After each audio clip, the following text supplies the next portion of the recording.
जय Hind. Math with SSC में आपका स्वागत है। हम पढ़ रहे हैं अवकलन और आज का टॉपिक है लघुगणकीय अवकलन तथा उनकी सहायता से अवकलन के प्रश्नों को सॉल्व करना।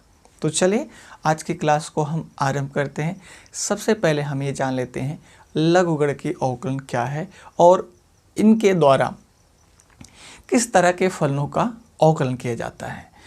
लघुगणकीय अवकलन करने की एक ऐसी प्रक्रिया है, एक ऐसी विधि है जिसमें दिए गए फलन का लॉग लेकर अवकलन किया जाता है।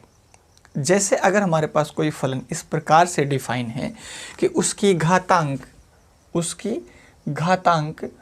उसी चर में डिफाइन है जिस चर में ये फलन डिफाइन है, तो इन फलनों का लॉग लेकर अवकलन किया जाता है। हमने यहाँ पे लिया है y = function of gx power में फंक्शन ऑफ x।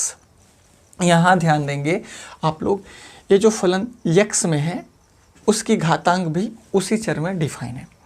जब कभी भी आपको इस तरह के फलन दिखाई दें तो उनका अवकलन लघुगणकीय प्रक्रिया के द्वारा आप लोग करेंगे। लघुगणकीय प्रक्रिया में हमने आपको बताया ये जो फलन दिया जा रहा है इसका अवकलन करने के लिए सबसे पहला काम होगा कि आप इस फलन के दोनों पक्षों का लॉग लेंगे, उसको थोड़ा सा सरल करेंगे और फिर उसके बाद x के रिस्पेक्ट में अवकलन कर देंगे, ठीक है ना।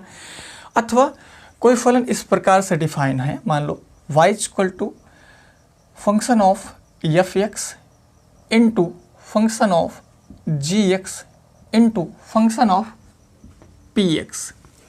अर्थात जब हमें बहुत सारे फलन गुणनफल के रूप में दिखाई दें अथवा भागफल के रूप में दिखाई दें तो भी उनका अवकलन हम लोग क्या करेंगे, लघुगणकीय प्रक्रिया के द्वारा ही करने वाले हैं, ठीक है ना। अथवा y = रूट में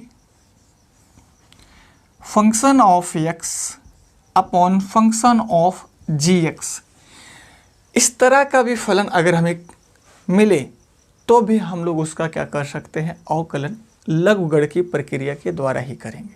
इतनी बात समझ में आ गई कि लघुगणकीय प्रक्रिया है क्या और इनकी सहायता से किस तरह के फलनों का लॉग लेकर अवकलन किया जाता है। तो ये तीन तरह के फलन हैं अपने पास, एक फलन ये है, एक फलन ये है, एक फलन ये है, और भी फलन होंगे जिनका हम लोग लॉग लेकर अवकलन कर सकते हैं। इतनी बात समझ में आ गई।